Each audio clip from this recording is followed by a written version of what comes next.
I broke my back. What do you mean by that? My back is broken. What do you mean, calm it down? It's a fight. Referees telling two fighters who want to fight to calm it down? He should calm down. So he's like a clown in his show, man. He's not your guy. Because Tyson Fury's back, and all you motherfuckers are under attack. Look, Eddie Hearn can say all what he likes. Who gives a shit what Eddie Hearn says? It's garbage. Are you off your tits? Have you been smoking something? Can you let me retire and be happy? Please, just please. Bombs away from the Bronx Bomber! Water! Let's go, baby! Let's go! I'm through. They put somebody else up and give me an interview. What are you talking about? What are you talking about? You never give me a fair shake. HBO needs to fire you. You don't know shit about boxing. You ain't shit. You not shit. I wish I was 50 years younger and I'd kick your ass. I got dropped, man. Are you kidding? No, you won the fight. OMG, I am so excited. Any of you radio personalities think you want smoke? Call me Mr. Chimney. I want smoke. Yes. What is up? What is up, MCR family? I hope everyone's having a great, fantastic Monday. God, I hate Mondays. But anyways, we're here. Hope you enjoy it with us. Obviously, we're going to delve into AJ versus Tyson Fury, sort of first demand by Frank Warren by way of BBC. And I got to say, there are some hefty demands. Cannot wait to delve into that. Plus some other sort of news. Obviously, Adrian Broner and some legal issues. Shakur Stevenson calling out Josh Warrington again. Shakur, man, you better slow your roll, please. You know, I support you, but maybe a bridge too far. But anyways, TJ Dehoney also signing with DAZN, and now being linked with the Danny Roman and Ray Vargas fight, and obviously unifications at 122 pounds. But anyways, digressing from that, obviously I'm joined today by Mr. Robbie Hearns himself, and I got to say before Rob joins me, I do apologize. I did not play the video intro. I completely forgot. Shots at me. And I've only played it once, and I've forgotten every single time since then to play it. So again, shots at me. But anyways, Rob in the UK, how are you doing? Yeah, all good. I'll get over it. Just, slaving away on my days off and shit, making fire intros and, fire intros. Somewhere lost in your cloud or some shit, not on the screen. But it's all right. We're here to talk some boxing and, my favorite, apparently, Joshua and Fury. Joint pay-per-view, split pay-per-view, 50-50 down the middle. Very interesting from Mr. Frank Warren, but plenty of theories about it and can it actually happen and this, that, and the other. But yeah, everybody hit that thumbs up that are coming in. Subscribe, tell everybody this is the place to be. No shouting, hooting, and hollering, that kind of stuff, unless I get right under Matt's skin, but I can't see it. He generally keeps it together. But yeah, what's up, Matt? Let's talk about it.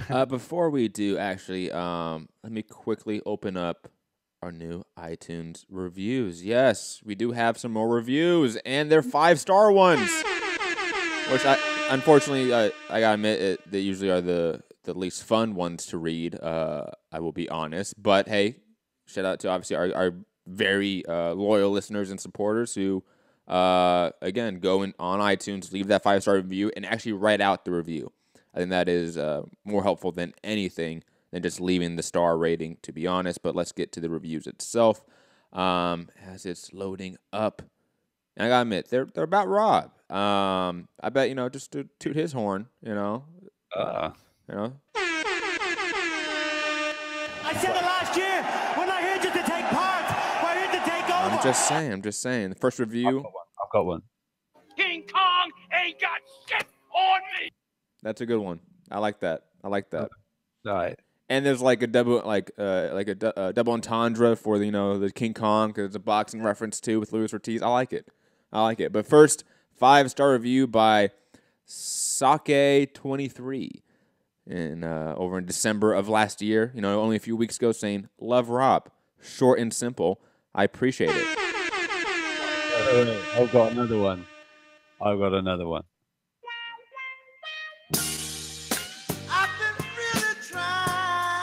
Love you Copyright. too. And last review, only a few days ago on January 2nd, by This Is Just Bad. That's the person's name, not the title of the review. Title of the review is Great Combat Sports Show, 5 stars. And I listened to Matt and Rob before this show on another channel, dun dun dun, and always love the chemistry. Great that they are back together and doing this show. I really enjoy that there is a space to give opinions on your call without being shouted down or talked over, and there's respect given to callers with different points of views. Keep it up, boys. Thank you. This is just bad. Which is weird name to sort of. Yeah, I mean, you got to worry. Is he diagnosed with bipolar? This is just bad. 5-star review. It's weird. Yeah. But no, thank you very much. Appreciate it. Glad I'm, people are enjoying me being an addition. So, yes, and and anyone out there listening, you can go and leave your own review. If you don't have an iTunes account, you can go drop a review and write one out. Even if it's a 1-star, 2-star, 3-star, 4-star, 5-star, it does not matter. We read them all out, and I gotta admit, I know Rob likes the 5-star ones because it's better for the show. I get it, whatever. But those 1-star reviews, they are great. They are hilarious. I gotta admit. Be wrong. The odd one, say we get 1,000 if there's 2 or 3 in there, just to break up the monotony.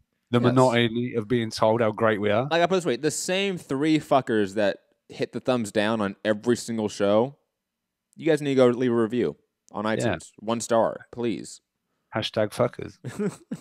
But let's get to the news of the day, or rumors of the day, or however we're going to spin this one. Tyson Fury, the headline says Tyson Fury is a bigger draw than Anthony Joshua, per Frank Warren by BBC. That's not really the crux of what we're going to get to. There are some quotes in here that I will read that aren't really relevant to what we will talk about when it comes to AJ versus Fury, but it's relevant to, I think, just the bigger picture overall. Warren told BBC Sport, he's the people's champion. I think it's now a bigger attraction than Anthony Joshua. And hold up, actually, let me get the dramatic music out. Come on, slapping. Yeah, come on. Now my ears are up. I'm listening. Yeah, right, you are. You just naturally are. I assume, obviously, in comparison to AJ, Frank Warren is saying, there's no corporate element with him. You don't have to go through 100 people. You just pick up the phone up. He walks down the street, and he hasn't got an entourage of minders. Whoever he fights next, if Tyson Fury fights in this country, it's going to be a sellout, wherever he fights. At the moment, I'm talking with Shelly Finkel, who looks after Wilder, and we were trying to get the rematch together. Moving on. And there's a lot more. He talks about AJ, and he said, I loved AJ as an amateur. I really liked watching him as a young guy, exciting, and he seems to have reached a certain point in his career now where you can see what the flaws are. He's vulnerable. He's wobbled in most of his fights. Tyson only wants big fights, and there's only 2 big fights out there. That's Wilder, and that's Joshua. Joshua doesn't even want to fight him because I think he knows he'll get beat. I gotta just say it. I really appreciate the shots fired by Frank Warren all the time. He is definitely the UK's version of Bob Arum in a lot of ways. But what we're going to get to, obviously, is this part of the article itself, the Q&A sort of quick fire section. Where and when would you see a potential Fury-Joshua fight taking place? Answered by Frank Warren. In the UK. You go to Cardiff. They have a roof on the stadium. That should be summer outdoors at a football stadium and would sell it out 10 times over. You said it would be the biggest sporting event in this country since England's 1966 World Cup triumph, which I was there for, obviously, if you listened to the last show. It would grip the country. One of those events that transcends the back pages. Everybody would be talking about it. Question, if you can sell it 10 times over, won't some fight fans be priced out of tickets? Obviously, the answer would be, and this is what we're going to really delve into, it will be a pay-per-view event because the fighters would want to maximize their income. You can understand that. It's a very easy fight. Very easy, this fight. When I say 50-50, let Sky and BT Sport box office both have it.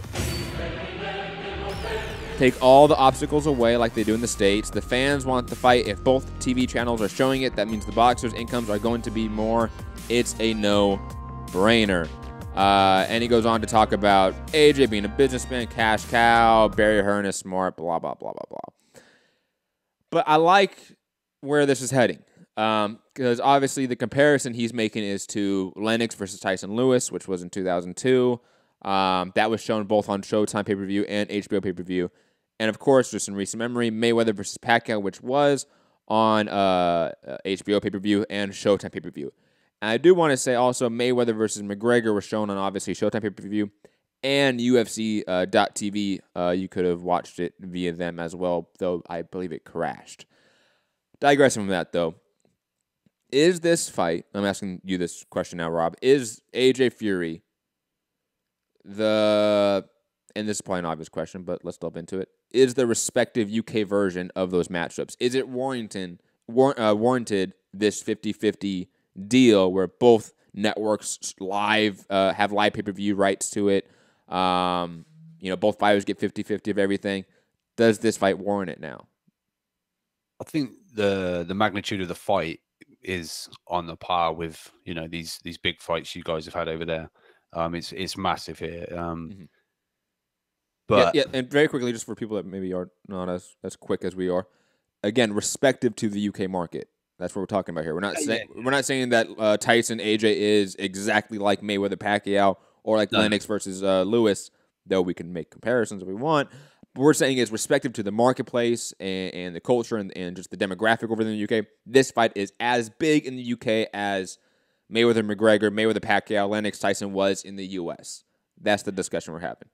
Yeah, it's a massive domestic super fight with, I would guess, somewhat, if it wasn't DAZN, I'm sure Showtime would be interested in showing this fight. Whether it would be pay-per-view in the US again, I don't know. I doubt it. We don't need to address that for right now. Just UK. Yeah. I think it does. It would do, huge numbers. It would break probably the UK pay-per-view buys. I would imagine. But for me, I don't see how this works, because I think, in what way? But first, let me put it out there. I would love to see this fight. This isn't me trying to get Joshua more money or any shit like that. All right, I'm just thinking of why this wouldn't work. First of all, I think this is Frank Warren saying, "Look, we want the fight. We're happy to do this. It's Joshua's team. It's Eddie that's going to say no to this, but we want it. We're happy to do it." But for me, of course, you're happy to do it, because you're going to have Sky, who is the much bigger network and distributor or whatever you want to call it, will bring in the vast, I would say, majority of the pay-per-view buys. So I just don't see how that, with Joshua actually physically exclusively live to Sky Sports, how that figures out, regarding law, or how the contracts all sewn up. Like, can he physically go over to be shown on another network in the UK? I don't know, but I just feel like if this doesn't do, say this sells 2 million pay-per-view buys, and they do it 50-50. That's the same as Joshua doing his normal around the million. So this has got to do, for me, huge numbers for it to be kind of, Joshua can say, well, I could get my million pay-per-view buys fighting White. I can do it face it. I know he was saying he wants either Wilder or Fury, but again, to me, this is a lot of other people benefiting off the back of Joshua. And I know Joshua said in the past, so everyone else is getting their career best, and they leapfrog massively what they normally get. But me, it's to him, he feels it's got to, well, where's my massive leap? Where's my massive jump? But I don't know. Again, I just feel this is more of on Warren's behalf, saying, look, we want it. We're happy to make it. We want the fight. Let's see if they do. And this is going to be more Joshua's ducking, Joshua's this, Eddie's protecting. Well, let me jump in quickly. Just a few points off the top of my head. I think the idea of this being a dual pay-per-view should not be that much of an issue. Even though, like you said, AJ is exclusively tied to Sky. Sky at any point can obviously sort of say, "You're okay. We can do this." It's up to Sky in a sense, right, from a legal perspective, most likely. Not up to AJ, of course, but up to Sky. And I think if Sky is looking at a AJ Fury fight in the next 12 months, 18 months, I don't think that will be an impediment on the fight being made. I'll just be honest, because again, they're going to say, and rightfully so, look at these other big fights that did this in the States, and everyone made money, so it's okay. Like it's not like everyone's going to lose out on money because this fight is so big. I think you're right that this fight is the biggest UK pay-per-view of all time. That makes perfect sense. This will do 2 million, 3 million buys in the UK, and that will be blowing out the last record holder, which I think was like 1.6, 1.5. With AJ Klitschko. I think that was the last record holder. I think as far as British boxing, a British fighter, but I think Mayweather McGregor actually holds Sky box office pay-per-view record, I think. I don't know about that. I could be wrong, but digressing. I think they were marginal. I think the difference. Real close. They were real close. Whatever that number is around 1.5 million, right? Yeah. This doubles that, in my opinion. It just does. Yeah. This is heavyweight boxing. It is literally the two of the best, if not two of the best, heavyweights of the world. And I think the natural chemistry in terms of shit talking will obviously make it a gigantic affair. However, the 50-50 demand, I think, will be the holdup. I think that will be changed at some point. Mainly due to several reasons. One, even guys like Pacquiao didn't get a 50-50 split with Mayweather in that fight. Neither did Conor McGregor. And I want to say even Lennox Lewis didn't even get 50-50 against Tyson, even though Lennox was, at the time, the legitimate champion. I think Tyson was challenging him, I want to say. Maybe Santiago can call in and correct me on that, Mr. Human Box Rec. So even though we have examples of these events that do have a sort of split stream or split telecast with HBO, Showtime, etc., those examples aren't 50-50. You know what I mean? So if we look at Tyson Fury and what he's been demanding, he didn't get 50-50 versus Deontay Wilder even.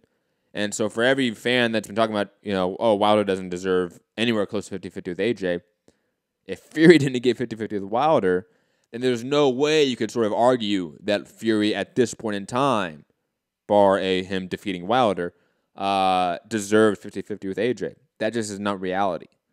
But the split, the pay-per-view, absolutely in favor of.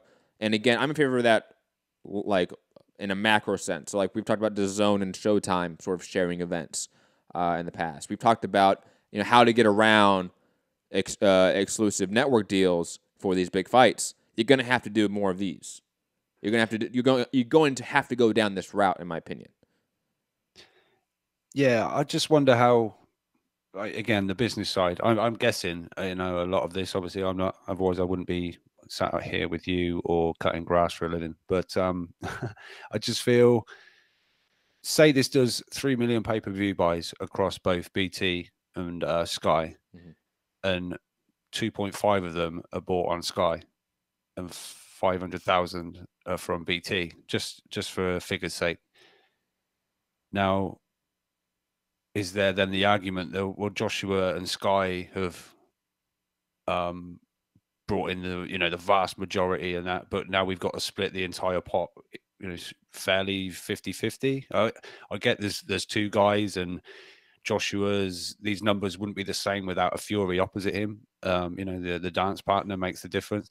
But I just wonder if again, that is the sticking point, that Sky say, well, the vast majority of them are going to be paid through Sky because we've invested all that money into Joshua. We've secured him here. And now if we let him go over to you, want half of what we generate. Because there's no issue with Fury wanting some sort of pay-per-view points off of Sky pay-per-view buys, if in this theoretical deal, right? It's just 50-50. No, there's no reason that he deserves that, in my opinion. Wilder has a much better argument for 50-50 Well, he's got the bout that Joshua wants, yeah. Yeah. I mean, there's just a legitimate argument that Wilder deserves it more than Fury. And again, neither of them really deserve 50-50. I think 60-40, maybe a 50 Like at 55-45 sort of split, somewhere around that sort of range. That's what you're going to be looking at for both of those fights and those matchups in the near future. It's going to have to be close. I know it's not going to be 50-50, but it's going to be close. Yeah, I mean, look, something at some point has got to give. Otherwise, we're never going to see Joshua in with Wilder or Fury. And I think eventually the pressure will mount that much because there's only a few more that AJ, I think, is really going to get away with, like maybe Ortiz, Miller, White. And even then, people are like, oh, it's all right, I guess. White deserves a shot. Yeah, then fair enough. Ortiz, really? Yeah, there's maybe, if AJ was to take him out in impressive fashion, but in the build-up, would people be really that stoked about it? Probably not.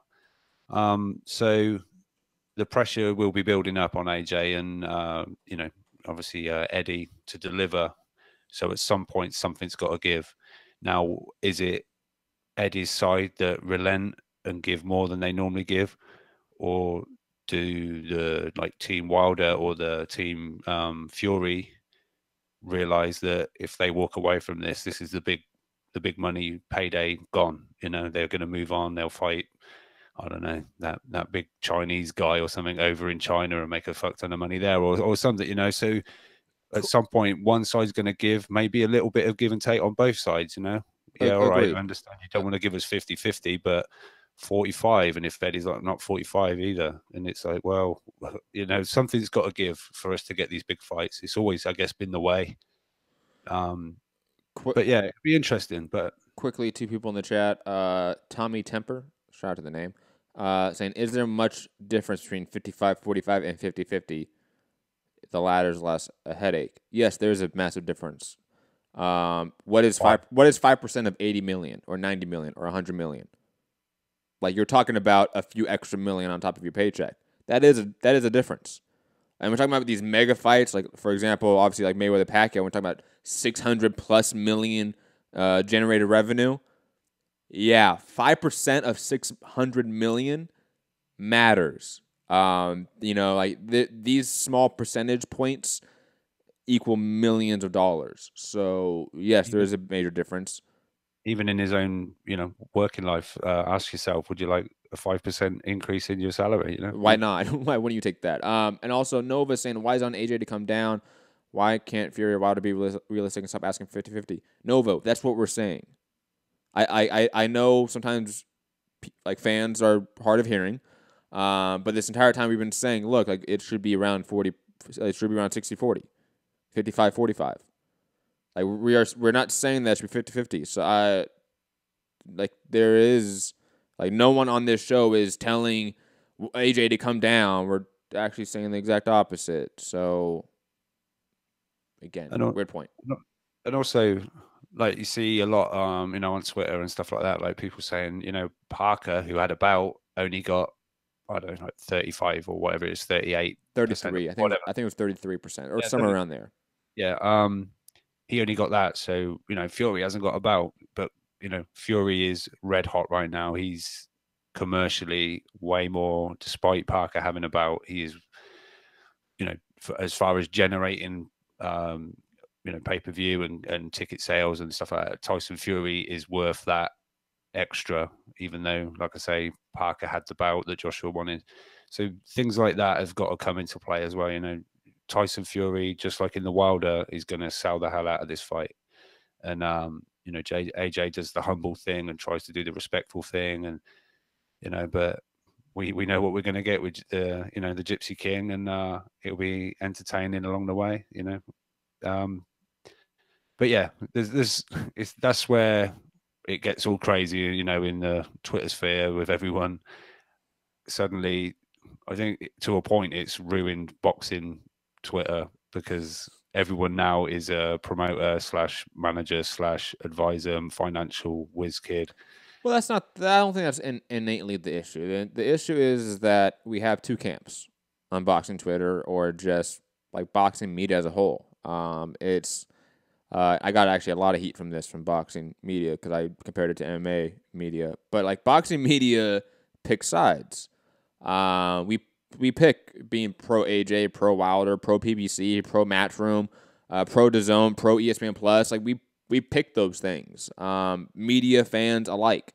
There really is no difference between the two when it comes to that aspect. So it's not the fact that everyone on boxing Twitter is now a manager and accountant. If we were all doing that in the nature of bettering the sport on the whole, right, regardless of promoter, regardless of network, I think it'd be completely fine to have that debate. I think that's okay. But now there's camps. Now you're an AJ fanboy, you're a Wilder fanboy, you're a PBC zombie, you're a Matchroom zombie, whatever it is. That I think is innately more of the issue, and that you just see that far less on MMA media. Like, no offense to Sporting Icons. Sporting Icons in the chat obviously gives a huge shout out. Sporting Icons is obviously a pro AJ channel. That happens. Like there's a fan base for that. There's a listener base for that. So I'm not going to really hate on it, but that is just the nature of the industry at this point. Yeah, and I think as well, as far as two camps, there's definitely a USA UK thing. Not necessarily if you're like proper AJ fanboy. It's no, I think it used to be that. I think it used to be a US versus UK thing. But come on, now I never hear anyone sort of bicker about Bob Arum versus Frank Warren, for example. Right? Like, we never hear that. I never see that. Do you? Yeah, but who wants to bicker about that? Exactly. But it's Matchroom versus PBC. That is the personification of the UK versus US debate. Yeah. I mean, I just feel like if someone brings up Dillian White, you'll get a bunch of Americans saying Dillian White's a bum, Dillian White's this, Dillian White's that. So it's not necessarily your Team Wilder, Team Fury. It's almost Team USA, Team UK. Do you know what I mean? So I don't think you understand what I'm saying here. So it used to be a whole blanket UK versus US thing, maybe a decade ago, 2 decades ago. It was recent memory. It's not that anymore. It is specifically Matchroom versus PBC. And let's be honest, to Eddie Hearn's, whether you like him or not, to his credit, he has made that sort of the narrative. He's talked about Showtime going under and not having a boxing budget in 2019. He's talked about a lot of things about the demise of PBC. So he's sort of throwing shade at Al Heyman at times. So the narrative is not. And I'm not saying it's bad. Like, he's a promoter. Look at Bob Arum. Like, he does the same thing, right? Like, he says Al Heyman doesn't exist. But we don't care. Like, there's no massive fan base out there that's going to back up Bob Arum and say, yeah, Al Heyman doesn't exist. Ha ha ha. But there is for Eddie Hearn. There is for Matchroom. Right? Am I wrong in this? Yeah, no, I see your point now. Yeah. And again, I'm not saying it's bad. I am. Well, I am sorry. I am sort of saying it's bad, but I'm saying it's just the way. It's the nature of the beast at this point, if that makes sense. Yeah, I just think it's been heightened during this Wilder Joshua negotiating. But you have to remember, Wilder and AJ are the biggest figures of those respective parties. So then it trickles down to the Dylan Whites of Matchrooms or the Charlos of PBC and the hatred on both sides for either party. So it trickles down to the rest of those stables. But the main two guys are AJ Wilder. They are the personification of the US versus UK rivalry in boxing in a way. They are. Yeah, they're like the team captains, I guess. The team captains. Like Eddie Hearn and Al Heyman are almost like, I don't know, the manager, the coach. Making the big plays, but sending out the quarterbacks or whatever you want to do. But yeah, I love the narrative. I love the metaphor there, Rob. That was good. I thought I'd say quarterbacks, just for our American listeners. You could have done a real football reference. I would have been okay with that. Well, yeah, with your vast, you could go way back with your. I was in 1966 World Cup. You don't remember this? Come on. But yeah, like I said, all this to me is just a little bit of, look, we're trying to make this fight and they don't want it. And I think this 50-50 joint pay-per-view is... I totally forgot we were talking about that, by the way. Huh? I totally forgot we were talking about Tyson Fury and AJ. Yeah. No, I mean, earlier you were saying it was on Mayweather and Pat, it was on Showtime pay-per-view and it was on HBO pay-per-view. But I believe it was actually just one pay-per-view that was sort of produced. You had... Jesus, how can I forget? Lennon introduced Mayweather. Then you had you are right in that way, because it's split broadcast. The way pay-per-view works in the U.S. At least from my understanding of it, I don't know how different cable providers run it, because again, that's how we talk about different distribution deals with different distributors, right? I've predominantly been a DirecTV subscriber, or at least my family has, for 20-something years now, right? There is 2 channels, one HD, one standard definition, that are the pay-per-view channel, so to speak, for fights. Whether it's UFC, whether it's boxing, it's on 123. That's the number it's on my guide, right? So there's, like, you don't go to HBO channel and you see the boxing fight. That's not how it works. You don't go to Showtime and see the pay-per-view. You go to 123, which is a pay-per-view channel, and that has the pay-per-view. Right, okay. So you are right in the fact that Mayweather-Pacquiao was a joint pay-per-view. That's kind of how it is done over here. I don't know if that's similar or completely different to the UK and how the cable providers work over there. Yeah, but you're saying it's whether you've seen the advert on HBO or whether you've seen the ad on Showtime, it's bought in one place. Yes, and it's at a different channel, not HBO and Showtime. It's a pay-per-view channel. Yeah, and so right under that is all the porn. Right under that is all the movies that you can buy for pay-per-view, and that's how it's set up. Yeah. So any sport, would it be any sporting pay-per-view would be on that 1, 2, 3? Pro wrestling, UFC, or whatever. Anything. Yeah. Yeah. Whereas here we've got Sky box office channel, we've got the BT Sport channel, we've got ITV box office channel. So whoever's putting on the pay-per-view, you go to that channel, you click, purchase, whatever, and it, record or whatever you want. So that's what I'm saying. Like, so the fans get to choose, do I go to the Sky channel and buy Sky's one? So I get Adam Smith, I get Carl Froch or whatever. Or do we go to the BT one, and get Steve Bunce and all the crew and this, that, and the other?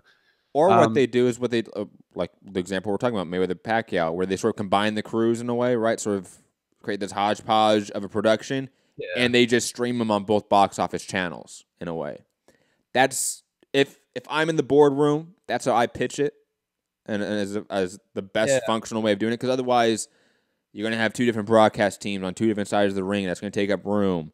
It's going to take away room from photographers, take away room from other things, so you're going to have to sort of figure out ways around it due to the difference in how your cable providers run their systems.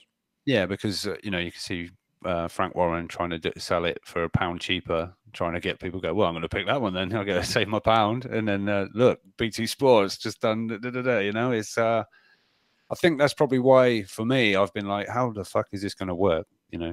Which one do I choose to buy it from? And blah blah blah. It's just to us, I guess, because we've got that separation. Like, what?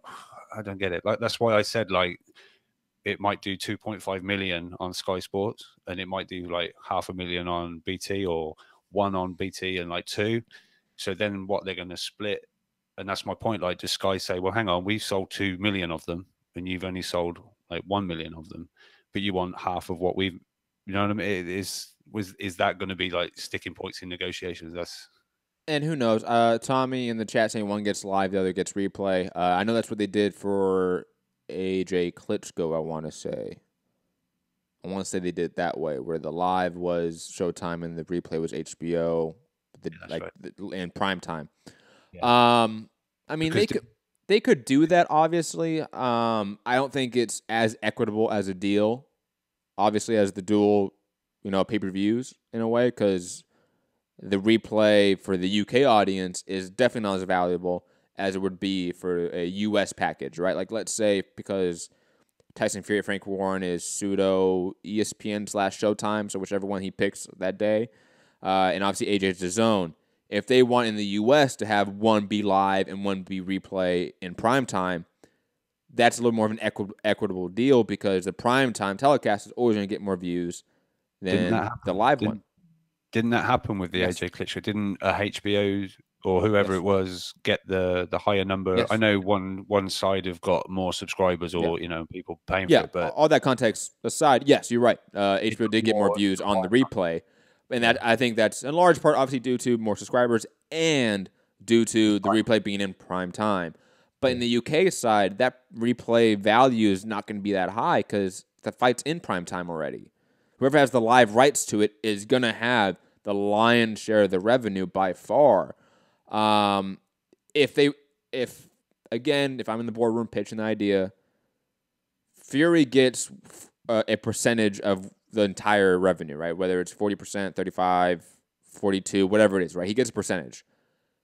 But BT's cut is only from their pay-per-view. That's how I would pitch it.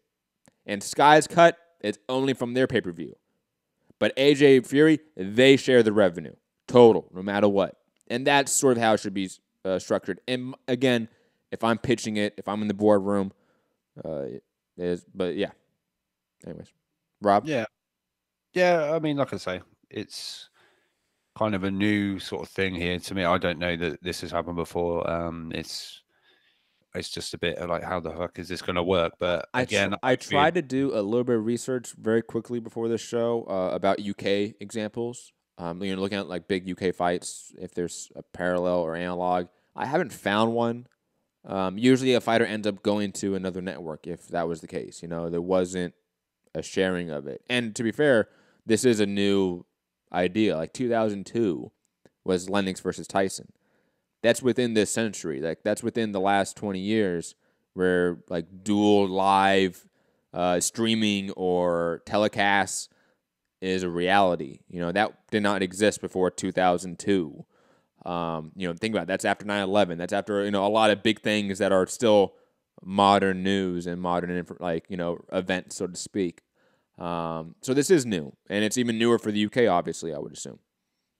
Yeah, for sure. I mean, I think BT's first boxing pay-per-view was one of the Tyson Fury. We had Canelo Triple G BT pay-per-view, but as far as UK kind of thing, that was a Tyson Fury fight, I think. So, yeah, I don't know. I'm still in the belief that this is Warren, sort of not propaganda, but this. AJ don't want the fight. We want it. Look, we're trying to get it done. Why can't we do it like this? Blah, blah, blah. But whether the business side of it is a real sticking point, we'll have to wait and see. Are we more than likely still getting Dillian White or the Miller fight? Well, I don't think this is anything about like next, right? Like obviously in the same article I talk about, like Frank Warren says, we're talking to Shelly Finkel. Like we're trying to get the rematch set with Deontay Wilder. This is just in my opinion, a feeler. Like, this is the start of the pseudo negotiation through the media before they actually negotiate a fight 12 months down the line, 18 months down the line, whenever that were to happen. He said this is a summer fight, so I don't know why he wants Cardiff with a roof. But yeah, when he said that, I'm like, wait. Why do you need a roof in the summer? I know Britain isn't blessed with 40-degree, crazy. I don't know what that is in American temperature-wise, but Celsius is a made-up thing. I just want to point that out. Yeah, by British people that use it, it's fine. It's okay. The metric system is far better than the U.S. system, so I'm not even going to hate. Yeah, but the UK isn't. We might get a week of holy shit, it's hot. Other than that, it's quite mild. It's nice. But that whole Cardiff summer fight, because it's got a roof, I was like, that was a little bit of typical Warren. I think, didn't the guy even say, wouldn't it be better in Wembley? 100,000 potentially. If you're going to sell 78,000 seat stadium 10 times over, well, at least try and get 100,000 in Wembley. But so we'll see. It's early days.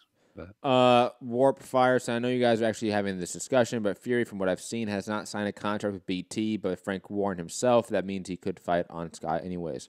Well, that's for any fighter, like predominantly. Like 99% of fighters that we talk about, or that you talk about, or you think about on a daily basis, if you're a fight fan, they don't have a network deal.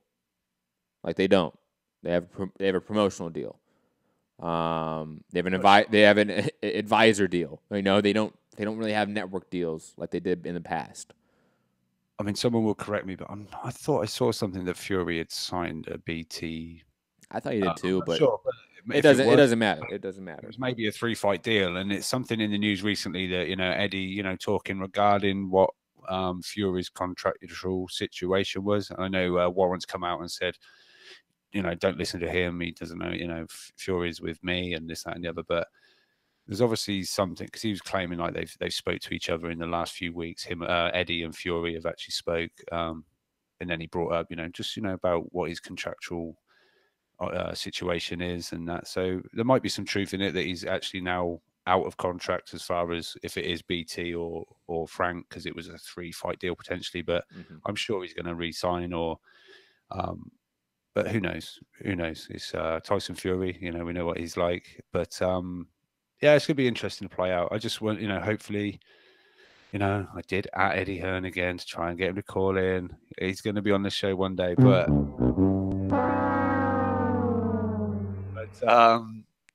no, it'd be nice to. Don't be scared, homie. That's for you, Eddie. Don't be scared. I'm sure he's not. I was scared of something he doesn't know about. But shots at our show. Self shots. I'm gonna get Midi texting us again. Stop the sound bites. But yeah, I just would like to know. When is it likely we're going to hear who AJ is actually going to fight? Like when is the announcement likely? Because then that shuts down all this other fucking like white noise at the moment. Because it's just like every Twitter post is a poll, and I mean I even done one myself today, but it's just crazy. Oh, AJ fighting Miller. Oh, this, that, and the other. Is Ortiz signing with Matchroom? But it's just. Let's narrow it down a little bit more because there's too many options up in the. Who started that rumor with Louis Streets? Wasn't it a? It was like a podcast, like a Sky podcast. Was it? There was somebody in the UK. I know that. I forget who started that rumor of Louis Ortiz, but they should be taken back and be like, "Hey, what are you doing? Like you literally just took that out of your ass. Like they just made that up on the spot." But anyways, digressing. Talking about events and news that is a little bit more on the depressing side. Adrian Broner in some legal issue with 2 different court cases involving sexual misconduct in 2 different states. The one of the court cases is before court hearings is before his Pacquiao fight. I think the week before. Then another one's the week after. All has to do with Broner groping and trying to sexually assault women. Look, I've never been the biggest fan of Broner for obvious reasons. He's kind of a sick individual, let alone just being like a kind of an asshole, obviously. But how the hell is he still put in such massive opportunities with shit like this going around him? Like, I seriously doubt, in the age where R. Kelly has lasted 30 years, raping, young children, that Adrian Broner is really going to get thrown in jail for this. Like, one of them is groping, one of them is trying to kiss a woman. Like, it's not the most extreme case I've heard, obviously, in the past few days with the whole R. Kelly documentary. So I feel like Broner's going to get off with this. But for argument's sake, what if he doesn't? What if he does get thrown in jail for a few days and has to go through the court process and all that, and he can't fight Manny Pacquiao? TMZ, I know it's TMZ, but how I know it's a bit more gossipy than maybe factual, but they suggested that he could be facing 9 years, apparently. I read, so Manny Pacquiao is definitely going to be too old for that rematch. He doesn't need 9, he needs a week. And that's the thing. It's not like this is a case that's happening months before the fight. You know what I mean? This is a case that's happening literally the week before. It's not just a case. Isn't he facing 2 on the same day? Isn't it? You're right. It's 2 on the same day, and he has a third, like 2 weeks after the fight, like January, like 20-something. Yeah. How the hell is Heyman and PBC and that company still putting their trust into Broner? Because he does numbers. Because he does numbers. Just like why the music industry accepted R. Kelly for 30 years. Why? Because he sold records. God, like it's just sickening, man. It is. It really is. I fuck Adrian Broner. On the real, I've interviewed him a couple times. He's always been a piece of shit. Shut that soft ass shit. I was gonna play the soundbite, but I won't because I fuck Adrian Broner. Like honestly, like who cares? I mean, look. Look, Manny Pacquiao is also not the greatest human person. I mean, he's also kind of a very severe homophobic person and who's in support of a dictatorship in the Philippines. Beside that, I hope Pacquiao whoops Broner's ass by far. Yeah. By far. Let's pick the dictator over the sexual assaulter. And think about like the worst timing for this to happen, right? Literally days after the R. Kelly documentary, the 3-day documentary of 6 episodes, and what, 2 days after? No, sorry, the day after that documentary stops. Oh yeah, TMZ reports you get charged twice in 2 different states for sexual assault. I mean, you know, you questioned why people are back to R. Kelly for so long. You've got to question yourself when you're backing someone who believes they can fly. See what I did there? But yeah, Broner, I mean, it's non-stop. It really is non-stop. All this. That was such a dad joke, but I'll let it go. Hold on. There we go. Hold on. But yeah, Broner, I mean, it's hard to say that a 4-weight champion, 4-weight. No, I think it's 3. I think it's 3. Someone in the chat back me up because I'm pretty sure it's 4. Pretty sure it's 3. Let's see the chat. No, just keep talking. They'll say something. But to say that he's a wasted talent when you're already maybe a 4-weight world champion. But damn, Gary's saying it's 4. Oh, hang on. I would drop my mic, but I need it. He won a champion at 130. I thought it was just 135. No. Yeah, I thought it was just 135, 140, 130. Oh, never mind. Whatever. I don't care. It's Adrian Broner. Right. Who cares? But yeah, to say a 4-weight world champion is a wasted talent doesn't seem the right thing to say, but he really is. You know, if that guy was to really knuckle down, really, I don't know, put that work in and whatever, it's. But the guy's just an ass. You know, there's no defending it. He's just. There was another just after. A video he'd done, you know, just clowning on. He took was it like some drink or something? He was drinking it in the store, took it to the counter, and then said, "I don't want this." And just giving the checkout girl just grief that she fucking didn't need to get out of bed and take off the fucking idiot. You know, it was like some of the drink left. Half the bottle had gone, and he's like, "I'm not paying for that. You can't. I'm not. I don't want it." And you know, she was like, "Okay, fine." You know, but he was just being a complete dick.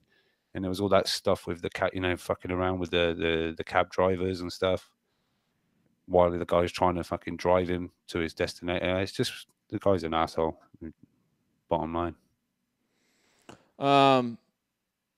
Quickly, was the WBA at 147? Was that a regular belt? Are we counting regular belts? I don't remember if that was like the legit WBA super belt. I don't think it was. I think Mayweather was always the super champion. Canelo is a world champion at 168. Stop. No, if we're counting it. I'm just making sure. We're going to have Gary on in a second, obviously, and Mitty, and they could correct us on this as well. Santiago, if you can, please call in, because I know you are a human box rec, because I'm on box rec right now, and I hate how they don't really differentiate between super and regular champions in this. But when you beat Paulie for the WBA championship, I want to say that was the regular. That wasn't the full. So are we counting 147? I don't think so. So maybe he is a 3-weight division champion legit. But then again, we're in the same industry that's counting Triple G's 20-plus HAL defenses that are from the regular belt. So you're now saying Paulie is a 1-weight world champion? Gary's saying it was the world title and not the regular. Oh, so Mayweather didn't have the WBA super before Maidana? Really? Yeah. Being wrong, I love it. Really? God. Hey, that's a long time ago now. That's almost a decade ago, honestly. Like, McDonald's what, in 2013? 14? I thought you had box rec open. I do, but I don't have Maidana's box rec open. Yeah, but he fought Maidana, right? Oh no, so it'd be 2014 because the Broner Maidana was in December of 13. But anyways, digress from that rabbit hole. Let's get to the last two topics of the day, and then go to callers again. Call in 323-870-4051. Press 1 to get in the queue. If you're international, email me at mixedcombatradio at gmail.com to get a free international permanent call-in link. Let's go to, and by the way, Fugatti, feel free to kick anyone out that's, not agreeing by my community guidelines. And you know what they are, Fugatti. Don't feel bad. Kick the motherfuckers out. Shakur Stevenson talking that shit again, saying he wants his first title shot to be against Warrington. And again, he's not saying that this should be his next fight, but he's saying that this fight should happen within the next year. I'll be honest. I think this is a very bad matchup for Shakur Stevenson for obvious reasons. I like that he is as confident as he is. That's another sort of thing where it's a positive that he's saying this, but it's also negative where I'm like, hey, let's slow down. Let's work through the rankings here. Let's fight a legit top 10, top 15 guy first before you jump in with the Josh Warrington, who might be the best guy at 126. Rob, I know obviously you're not as high on Warrington as I am, potentially. Maybe you are now that he beat your boy Frampton. I don't know. My boy. It's my pick. It was my pick. I like Warrington. I do. Did he pick Selby too? I don't think I picked anyone on that. And you're a UK fan. How dare you? How dare you? Shakur Stevenson's going to have to wait because Warrington has been ordered to face Kid Galahad, right? Yes. Next.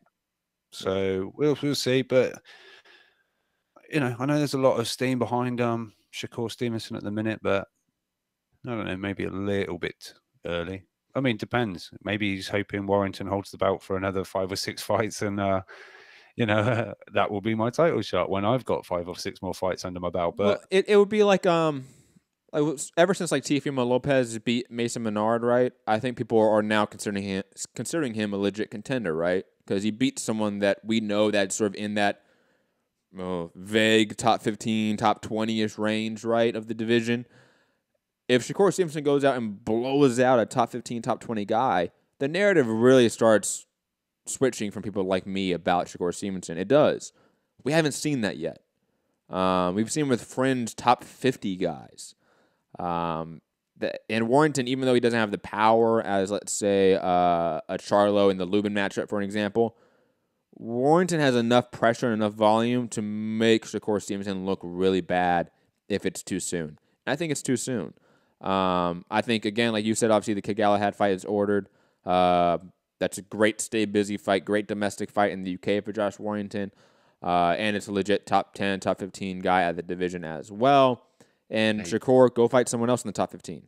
Like, honestly, like, you need to do that. I think a bit harsh saying it's a stay busy fight. This is mandatory challenger, and stay busy seems a bit. So mandatories can't be stay busy? No, you suggest he's just going to walk straight through Kid Galahad. I don't know. He is. All right. He beat quickly on let's get on that rabbit hole very quickly. You just went wrong turn down a rabbit hole and fucked up. Fuck it. I don't care.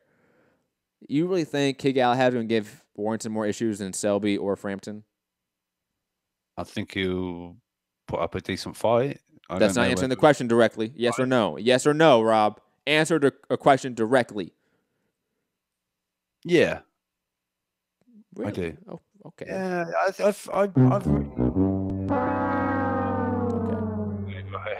Agree to disagree then, because if you just, I think he's massively underrated. I think Kid Galahad is massively underrated. I think he's one of those guys that will fight to the level of his competition a little bit. If he's made to work, you'll see. I think you'll see the best of him in a fight where the guy opposite is of a good caliber. I think at times he's looked a little lazy because he's kind of found it easy work, and I just think he's massively underrated.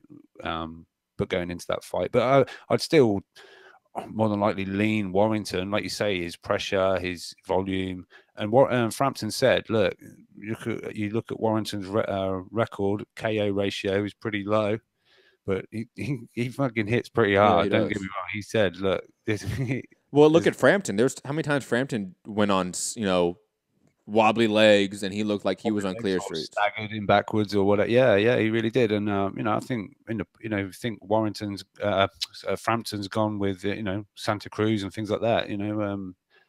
Real sort of elite end guys, and now Warrington's put himself in there. And like I say, for Frampton, who pretty much was, I think always he's pretty class after a fight. He's, true sort of real good sportsman, but he said, don't get it twisted. Warrington fucking got some pop. But yeah, Kid Galahad, I think underrated, and hopefully, proven to be wrong. Hey man, I'm wrong a lot. Like 25% of the time, 20% of the time, I'm easily wrong. That 75, 80%, I'm fucking right. Anyways, last topic of the day. Then we go to callers. TJ Doheny signing to Eddie Hearn. Sorry, I said Eddie Hearn I said DAZN at the top of the show. He signed to Eddie Hearn in Matchroom USA, obviously eyeing a Danny Roman unification. Doheny obviously winning the super bantamweight IBF belt from Ryosuke Iwasa in Tokyo, who was an undefeated champion at the time. Huge, not upset, but it was sort of an upset in a way at the time. I like this, and again, it's sort of Matchroom / DAZN monopolizing a division. We talk about this effect at 160, happening at 122. 122 obviously not a star-studded division like 160, but Danny Roman, Ray Vargas, obviously with Golden Boy in the DAZN relationship, and now TJ Doheny. I love any sort of matchup you can have with those three. And now Emmanuel Navarrete, who obviously just beat Isaac Dogbe in a huge upset. They're the last sort of piece that's off on their own. Similar to Rob Brandt and others that sort of stuck on another side of the block that doesn't have most of the division's champions, unfortunately. Rob, your thoughts on this? Yeah, I saw. Obviously, I saw Matchroom put the news out. I think it's great. I saw instantly, someone like, "Oh, this is great." Maybe give him and Danny Roman, sort of soft little a soft touch each, and then looked for a unification and then obviously look for the because Golden Boy's tied in. You've got the Vargas, Ray Vargas, unification as well. This is great. And then you just see this whole stream of like, oh, Eddie signs another fucking no-name world champion. And I'm like, well, that's on you then. If you're a boxing fan and there's a world champion and you think he's a no-name, well, that's on you. If you don't know the name or who the fuck is that guy, well, up your boxing knowledge. But, Eddie can't get all the fucking big names, they're committed elsewhere or they're happy where they are. It's, what's he? I'll stop trying to sign fighters. Then it's not how it works. It's like you say, DAZN have now kind of monopolized another weight class in boxing, and we've had many people say, heavyweights aren't really my thing. I like the lower weights. Well, there you go. There's a world champion coming to DAZN for $9 a month. It's whatever you like. If you like it, you like it. Guess what? If you don't watch it. It's up to you. The power's in your hands. You don't have to pay. You don't have to watch. Especially if these are apparently no-name world champions. But yeah, and I think another good signing. It's unification fights, world title fights. But if you're not interested, don't be upset about it. It's just on you, Yeah, man. It's a hardcore division. Obviously, anything under 135, 126 at the lowest is for the hardcores. 122, 118, 115. Those are all hardcore divisions, even lower. But again, good signing, and also the exciting matchups are now really in play for DAZN. And hopefully, like we've been talking on this platform, and a lot of people outside of this platform have been talking about it, DAZN needs to start putting on really good competitive 50-50 matchups, regardless of if they have big, relevant names. They need to start putting on actually competitive fights. And Danny Roman versus TJ Doheny, sign me up. Ray Vargas versus TJ Doheny, sign me up. Danny Roman versus Ray Vargas, sign me up. Any of variations we can have with those three are fantastic fights and are unifications. So I'm in favor of that. Anything else, Rob, or you want to go to the callers? No, let's let's see what Is it Gary? We got Gary. No, we're gonna go to Mitty first because he's in the UK. Yeah. And he's been on longer than Gary. Mitty, I know you broke your back out in training camp yesterday or whatever. Are you there? Are you able to talk, or is the pain too much? I guess the pain is too much. That's okay, Mitty. It must be spinal. Why did I not have that queued up? I don't know. God. Said it just before we went live. I broke my back. What do you mean by that? My back is broken. What, a vertebrae or what portion? Spinal. That was a live audio feed of Mitty right now in training camp with this trainer. But anyways, we're going to go out to Gary in Dallas. Gary, how are you doing today? I am field. I am very field. Damn, I don't have that one queued up either. I apologize. Oh, here we go. I am Phil. I'm very Phil. There we go. I wanted to ask Rob a question first. Because I didn't get to listen to the show the other day when you guys were talking about Khan versus Crawford. Rob, were you just trolling, or did you really think Khan is going to be up on the scorecard when he gets knocked out by Bud? You were just trolling, correct? Well, tell me when he gets knocked out. Sorry, hold on. Wait. I didn't hear what was being talked about. What's being talked about, please? He said, was I trolling when I said that Khan would be up on the cards when he gets knocked out? And I'm saying it probably depends when he gets knocked out. Wasn't that Mitty saying that? I think you said that. Mitty said he's going to get a unanimous, a split decision win. Yeah. So, I just said I wouldn't be surprised. I said I wouldn't be surprised if Khan was potentially up on the cards at the point of him getting put to sleep. So you're saying like Khan wins the first round, then gets knocked down the second round, right? That's sort of. He might be. That's possible. That it is possible. Khan could win the first round on hand speed, and then get knocked out the second round. That's possible. Outside of that, it's impossible. So unless he wins the first. My God, come on! You look, all joking, glass chin, Khan aside, right? You know he's got fast, potentially fastest hands. He's got oh my God, down bites. That's why we need more calling. Fast hands, rapid combinations, and if it's for the first 3-4 rounds, he could be putting it on. I'm not saying he's going to be hurting Crawford in any way, but winning rounds. We saw Tyson Fury winning rounds, but he wasn't hurting Wilder. But so it can happen, you know. Okay, fair. Who was the last guy to win rounds against Terence Crawford? Jose Benavidez won some rounds. Plural. He won one. Did he only win one? Yeah. He got two, but they were all split up. If you go look at the scorecards, Crawford won at least 2 of the 3 rounds in every round except for one. So the last guy to win a round, win 2 rounds off of him, is I can't even think of anybody. Gamboa? Well, we're going back years and weight classes ago before anyone even won a couple of rounds off of Crawford. I get what you're saying about Khan. I think Khan is really skilled. I think his hand speed is good. I think he's defensively responsible. He throws real quick combinations. But we're talking about the best fighter in the world. If you were saying to me that Khan could win rounds against Keith Thurman or Errol Spence before he got knocked out, I would say that's possible. That's possible. Is he going to win rounds against the best fighter in the world? No. He's not a better boxer than Terence Crawford. Just if it turns into a straight-up boxing match, he loses. Did you think Tony Bellew would be up on the cards when he was stopped by Usyk? Boy, no, I sure didn't.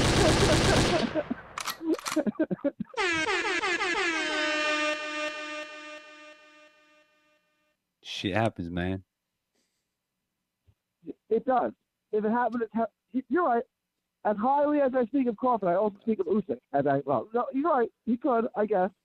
I would be shocked if he won more than the first round off of Crawford, but we'll see.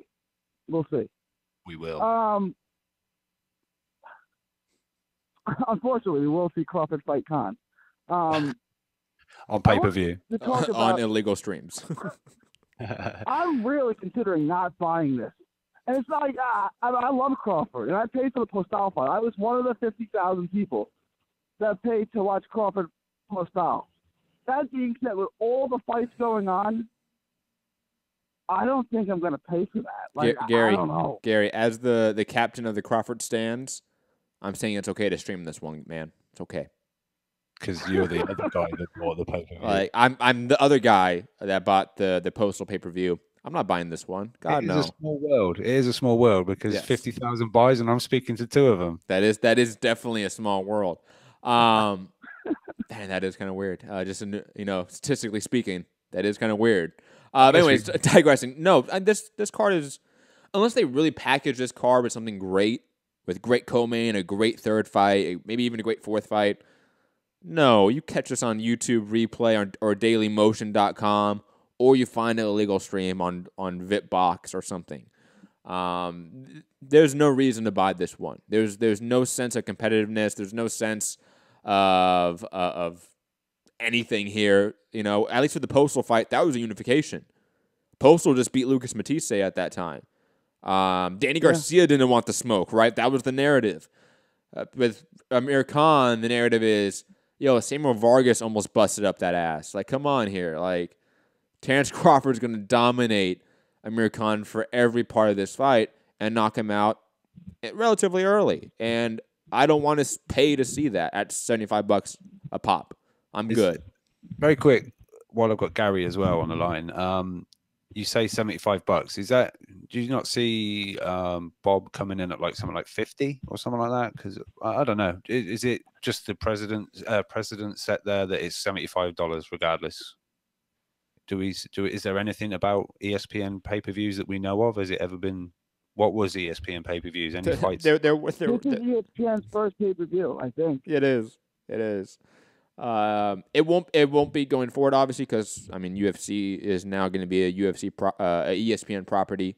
They're going to do pay-per-views, but this is the first pay-per-view, or at least boxing pay-per-view that we're talking about here.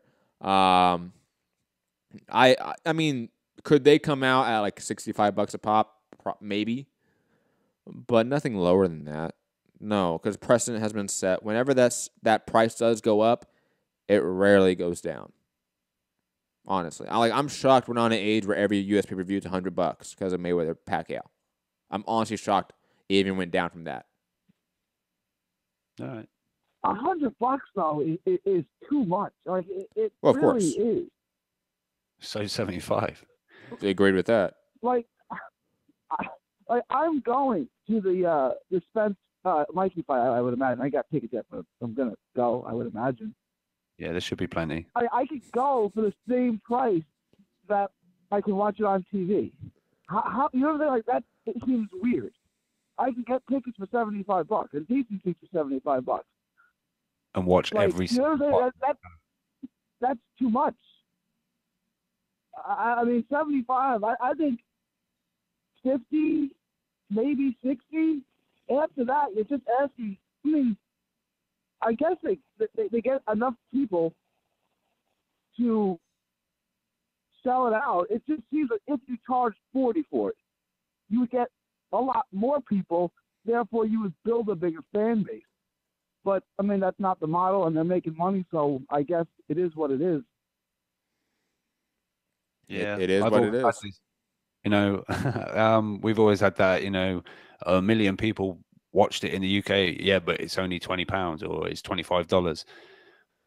Somewhere, someone's got to sit and figure out the benefits of having more eyes on the sport or the fight than the money sold by, made from much less people watching. I don't know. I think there's going to have to be at some point some benefit of looking at, can we come in lower but have more people watch it, more people buy it than, however many. There's apparently 10 million streams of Wilder Fury when that fight was on.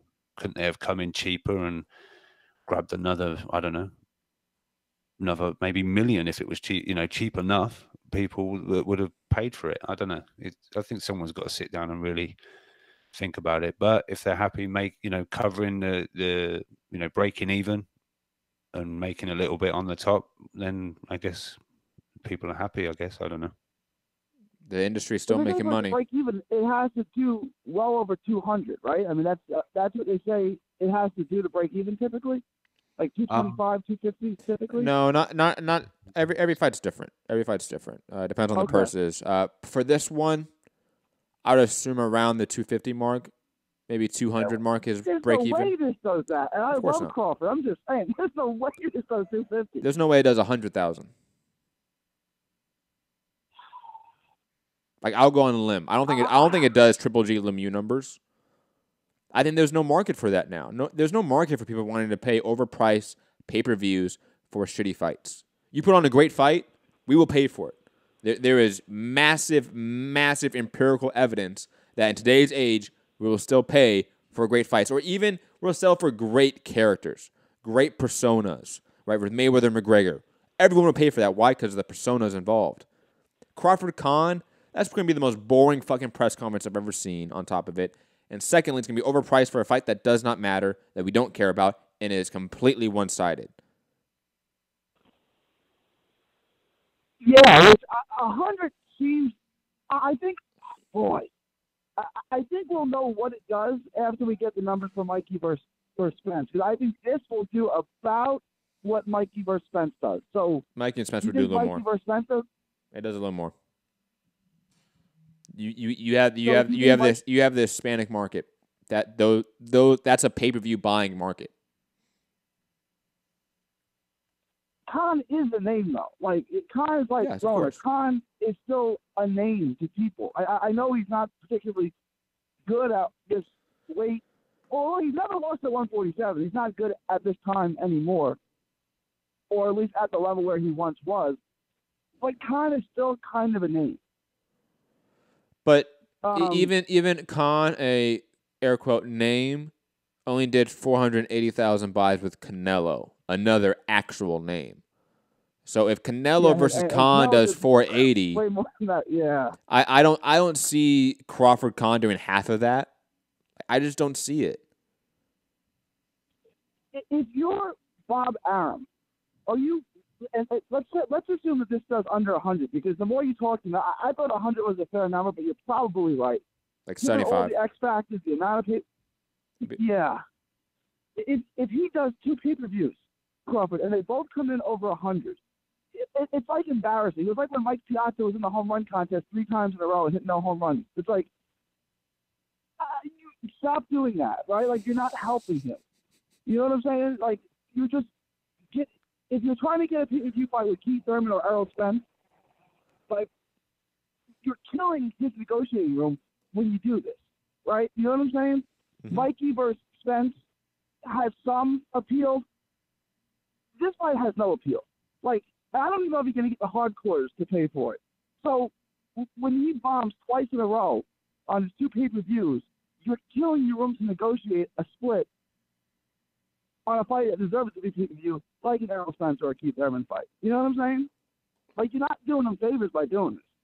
No, I completely agree. I mean, a Crawford Khan fight on ESPN does relatively good numbers, in my opinion. That could easily do maybe 3 million viewers on ESPN, right? That's not out of the question. I mean, Crawford Benavidez did, 2.4 million average?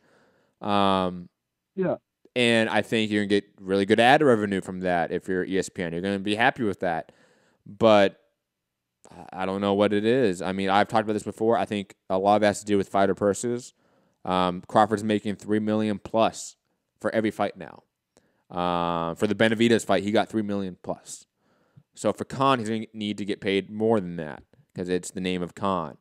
I just don't think ESPN's willing to open up the wallets for that type of licensing fee for that type of event. They just aren't willing to do that right now. Let me ask you this, right? Because you do get more for Khan, but let me ask you your opinion. Now, who wins? Benavidez versus Khan. Who wins? Benavidez. In your opinion? Benavidez. I think so too.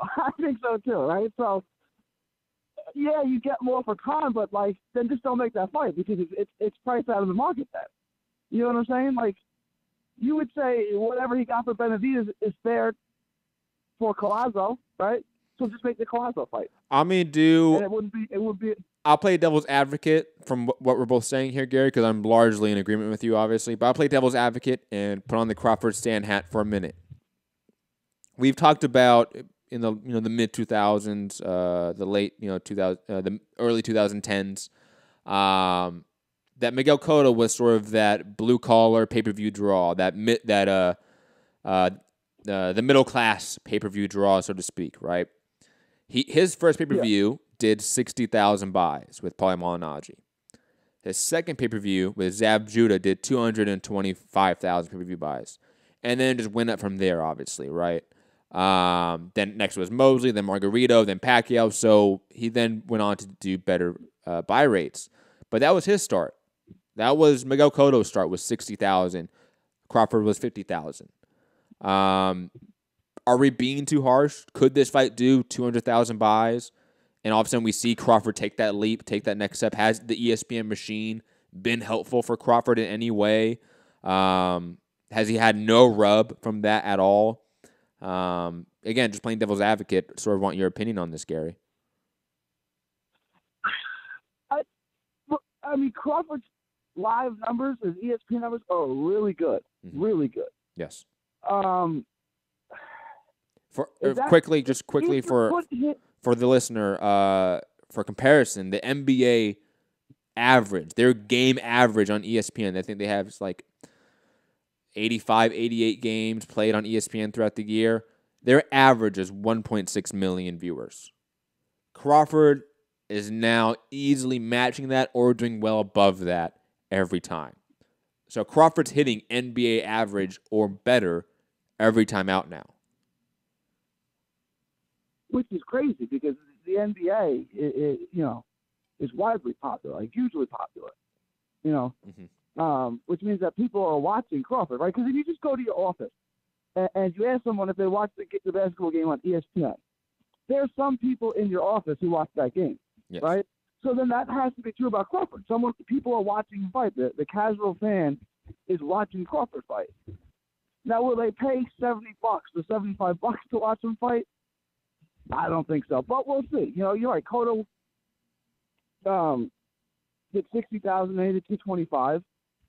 I can't see this doing anywhere near 225, but I guess we'll find out. The thing I would say is different about Cotto is that he has a natural fan base, being Puerto Rican. And then he would have a fan base in New York where there's a massive Puerto Rican population, which is a huge market to have a fan base in. Mm-hmm.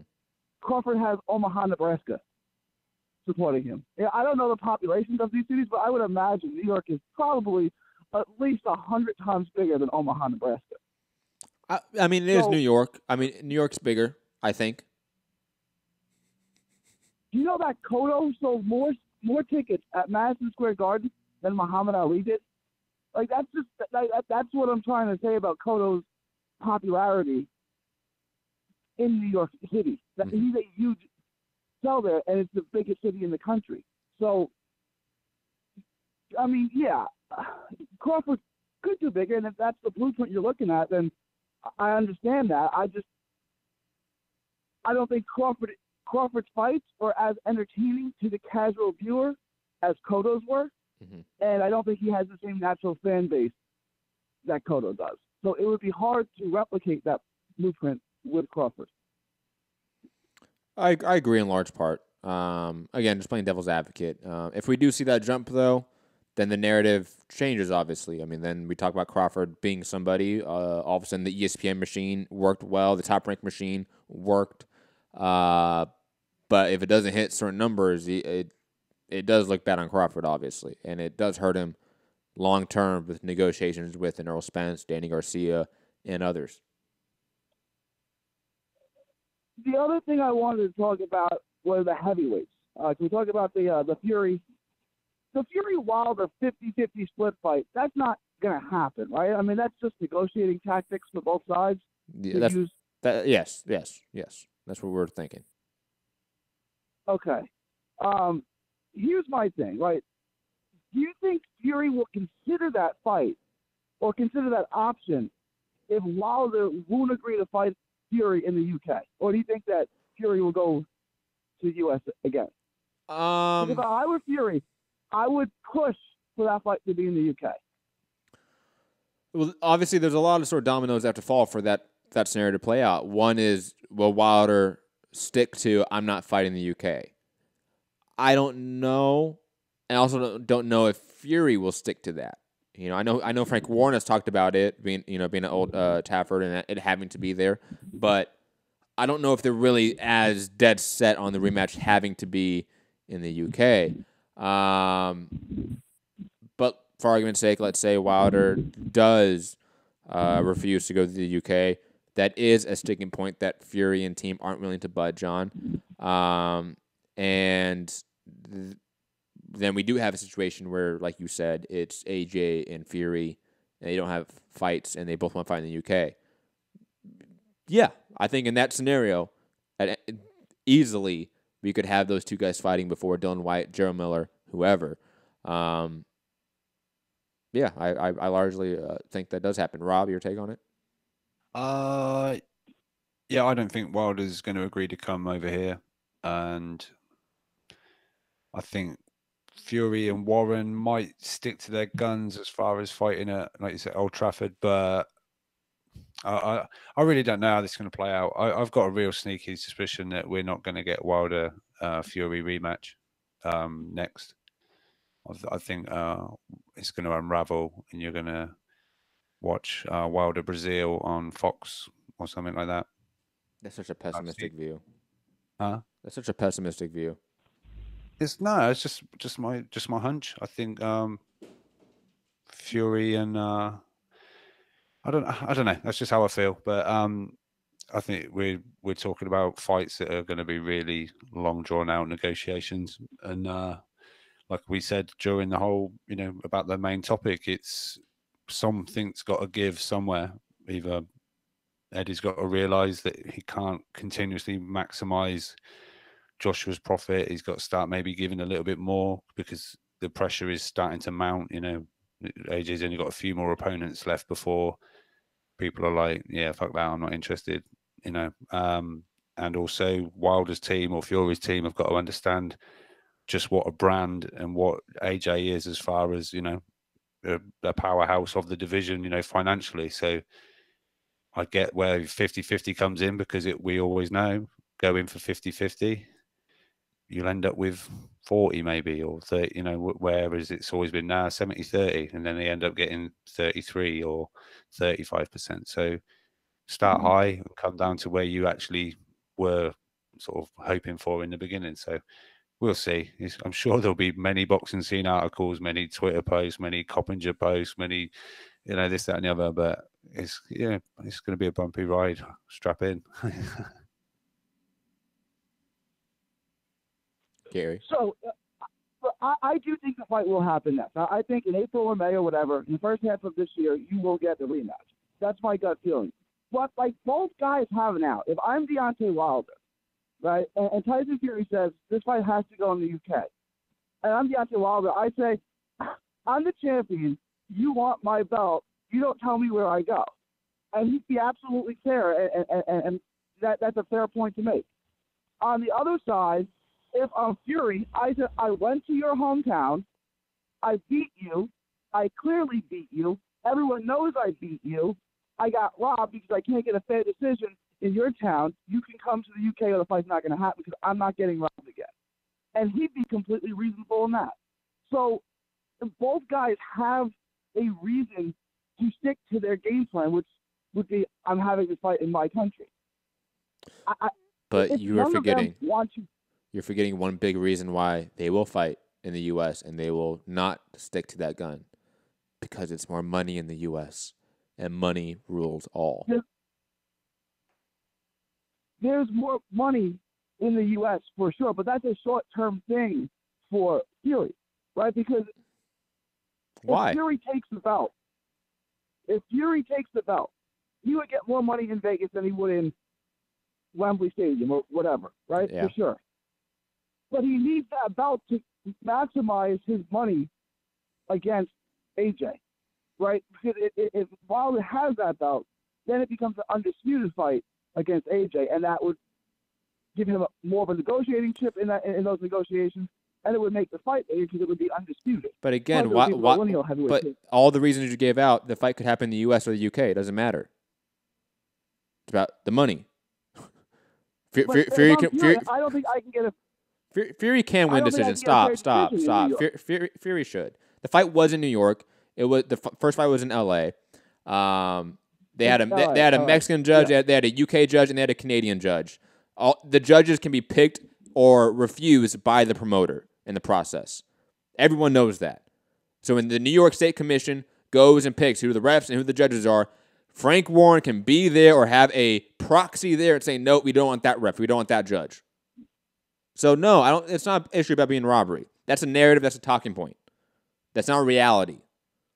Are we going to act like the UK has all of a sudden better judges? A fairer system? I'm not. It's the same system. Anti-American guy. We've talked about the recent scoring in the two places. We've looked at all of the bad scorecards in the U.S. in just the month of December. The UK, in their big fights at least, the ones that we watch, don't seem to have that problem. Now, there's been U.S. guys who've been robbed in the UK. Andre Durrell comes to mind, right, against Carl Frost. Andre Durrell easily won that fight, and he got robbed in the UK. So it goes both ways. But if I'm Fury, I already went to your hometown and got robbed. I'm not setting myself up. You keep saying hometown. You keep saying hometown. He didn't find Tuscaloosa. What the fuck are you talking about? He found L.A.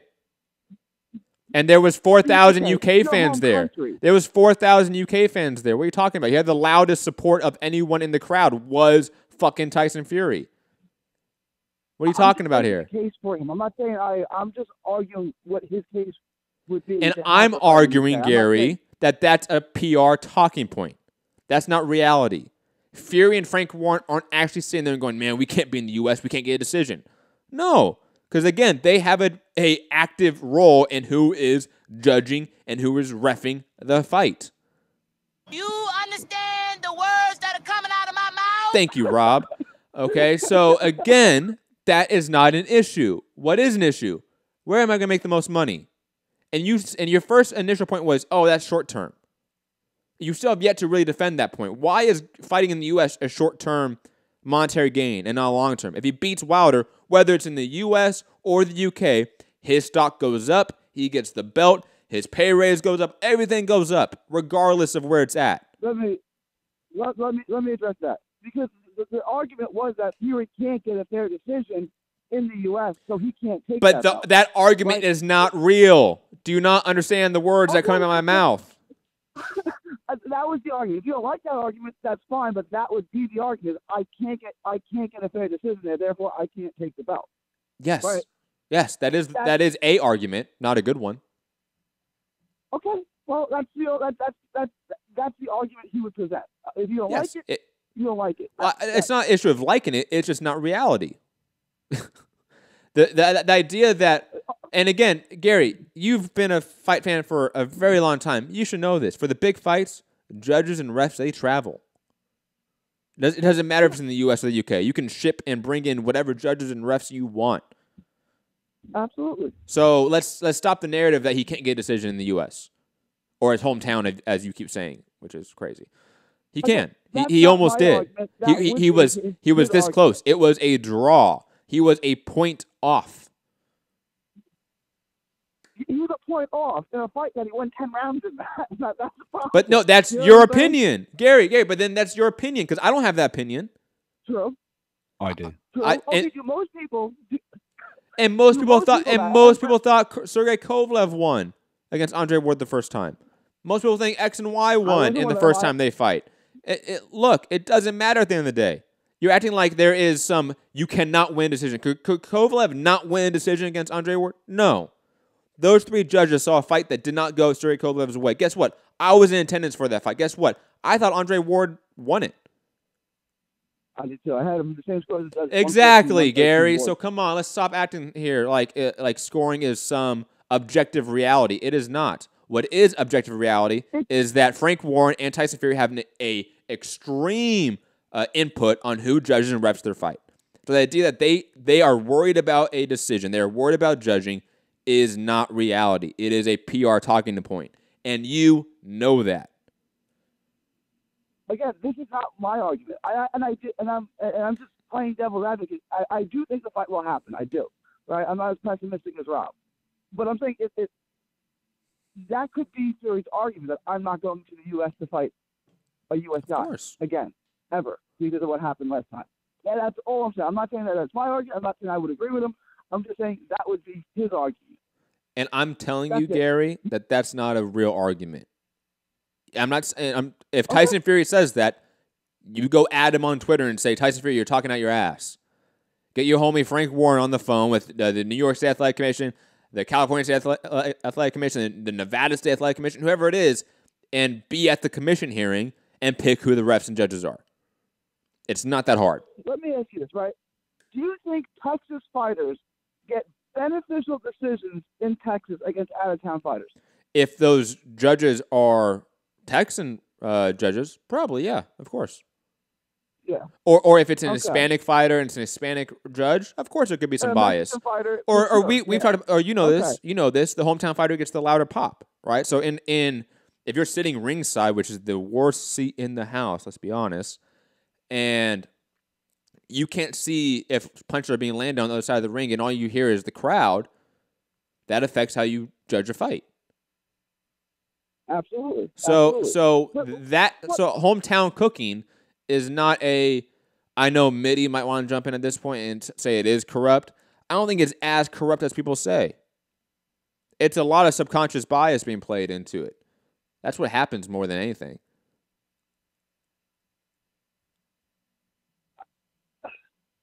You look at some of the decisions that Texas has handed out, Juan Diaz versus Paul Malignaggi, 118, 110.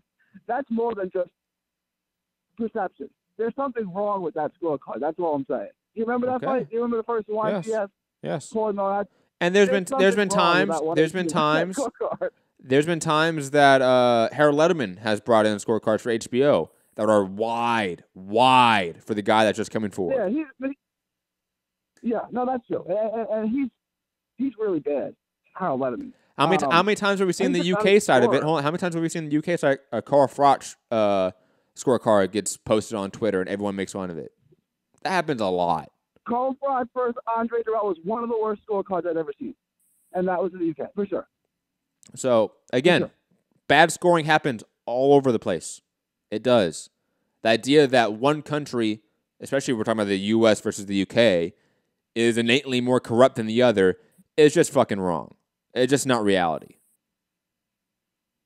But if it was, it's probably you're more corrupt than we are. I will kick you out of this call, Rob.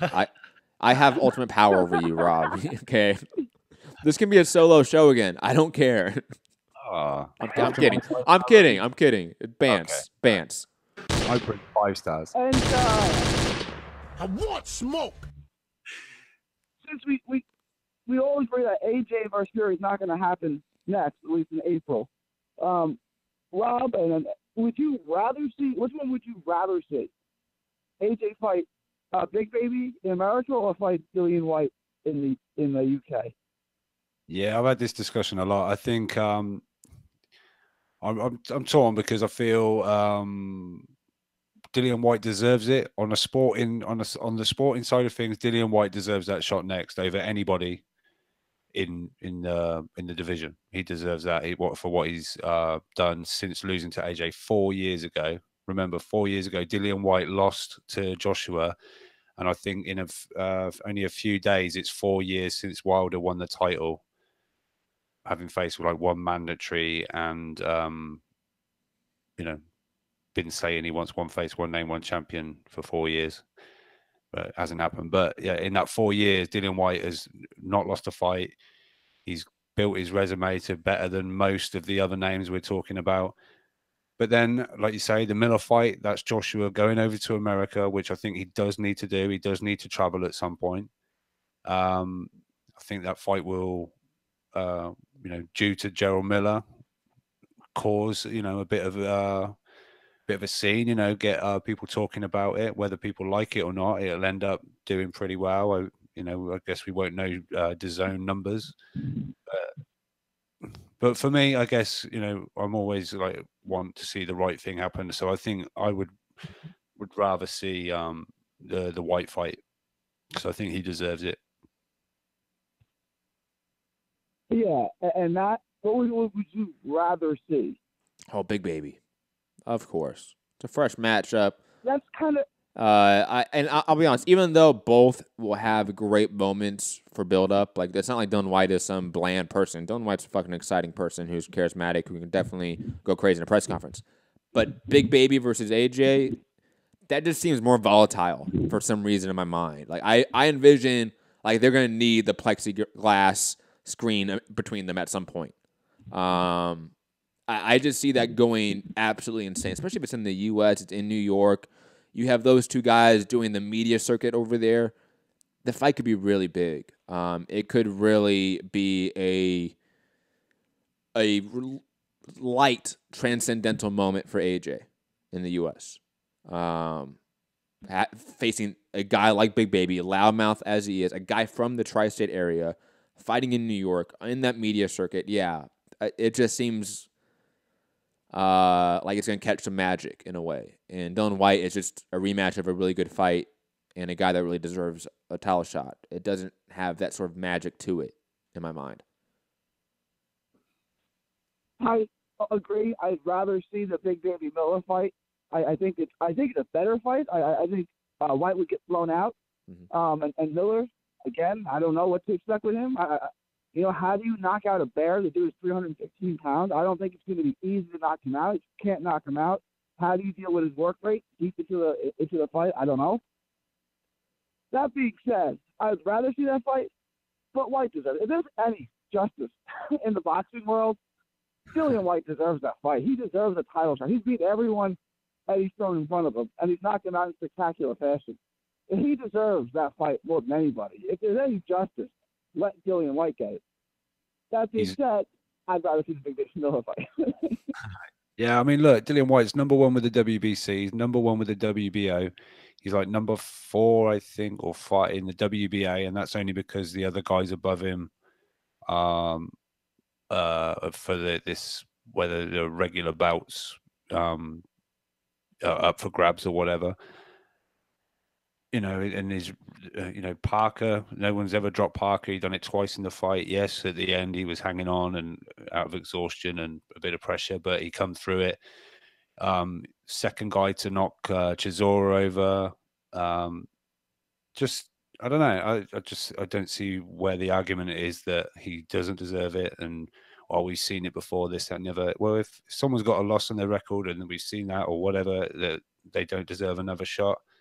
I don't know. I think it's crazy, but like Matt explained, there is definitely, for me, appeal for the Miller fight, but I just don't think he warrants it on what he's done in a boxing ring to come off Adamek, Dinu, Joshua. It doesn't work like that. He absolutely has earned the title shot, that's for sure. But it'd be interesting to see how he matches up.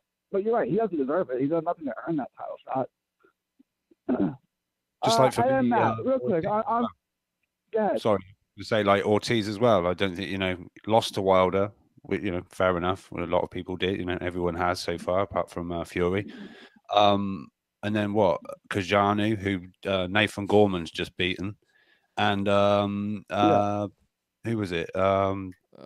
Kaufman. Yes, who lost every single second of that fight.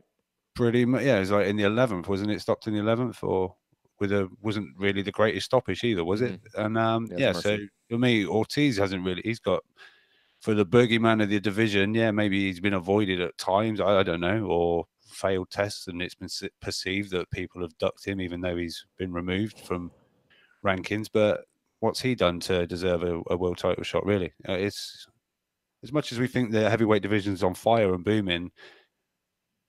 I don't know. It is, but when you really break it down, it is really Dillian White amongst the Wilders, the Furies, and the Joshuas. I think at the moment. Gary. And then Matt, last thing I wanted to talk to you about was the Broner situation with Pacquiao. Look, I know Broner might not be the slowest guy in the world. That also doesn't make him a sex criminal. So let's just chill, wait for the facts to come out, look, if he's guilty, if he's done these things, then he gets what he gets, right? But let's just, you know what I'm saying? Just chill on AB till the facts of the case comes out. Why? Right? I mean, why? What has Adrian Broner done? Hold on, Gary. What has Adrian Broner done to show that he's a good citizen, B, a good person? Nothing. Okay. Nothing. But okay. People, even bad people, deserve due process, man. I'm not saying. I'm not. Did I say he should go to jail right now? Did I ever say that, Gary? Oh, you were talking about him going to jail. You did talk about him. I always said if. I always said if he gets found. I always said that, Gary. But Gary, he is a fucking asshole. He is a guy that goes into clubs and tries to grind on women all the time. Guess what? It's 2018. You can't just go and grind on women and try to make out with them when you're married. Come on, man. Come on. Stop. AB's own IG story gives him away, man. Come on.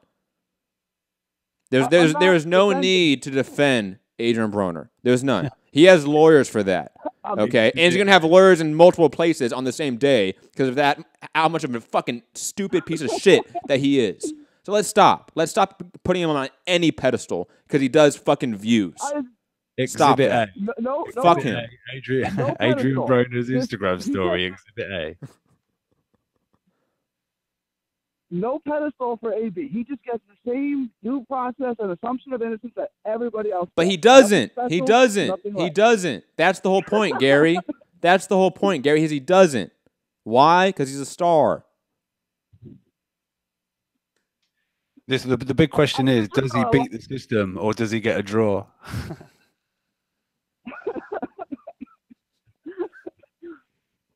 All right. Again, I'm not a Broner fan. I like watching Broner get beat up just like everyone else does. I'm not defending Broner. I'm just saying, let the facts come out before we call the guy a sex criminal. That's all. I never said that. What do you what? Sex criminal. If he's convicted of this, what does that make him? It makes him a sex criminal, doesn't it? Yes, Gary. If he's guilty of these things, he's a sex criminal. Thank you. I understand the legal system. Do you? If he gets away with it, is he a smooth criminal? I thought I did. If he gets away with it, he's a sex criminal. I got away with it. I don't know. Maybe. All right. I'm trying to get it. And again, Gary, you may have misunderstood my whole rant at the beginning, but the reason I'm comparing this to the whole, not comparing it, but the reason why I'm juxtaposing it with the R. Kelly situation is because that whole documentary happened this whole weekend, and this news came out literally within the 24 hours that documentary ended. The timing of it, not the greatest. Am I wrong? No, you're not wrong. Okay. And AB is a fucking asshole who gets zero of my, let's wait till the due process. Nah, who cares? You have lawyers for that. They can defend you. I'm not here to defend you.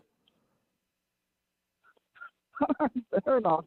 It just seems like you're throwing out a lot of, and Pacquiao too. Like Pacquiao built over 1,000 homes in the Philippines and given over $200 million of his own dollars estimated to rebuild the Philippines after the tsunamis or typhoons or whatever they're called. Like, let's chill on calling these people awful people. Like, I'm very clear what I said about Pacquiao. I said he's homophobic, which he obviously is. He's talked about. He said very homophobic things that are on the public record. On top of that, he is actively in part of a government that has been known to commit human rights violations. And he has actively supported the president of the Philippines who has partaken in those human rights violations. So yes, he has done some good charity work. But, okay, does that mean that he's not homophobic? Does it mean the things he said that dogs are better than homosexual people? Does that make that go away? No, it doesn't. It doesn't. He said dogs. He said what? He said animals are better than homosexual people. But many times I said dogs are better than homosexual people. Yes. But they eat dogs, right? I'm unaware of that. I'm certainly not saying you're wrong. Gary, that came out at way before the Mayweather Pacquiao fight. So 2012, 2013. Nike dropped him? Is that why what dropped him? Is that why Nike dropped him? Yes. Nike dropped him after all those years? Yes. I thought you said Mikey dropped him.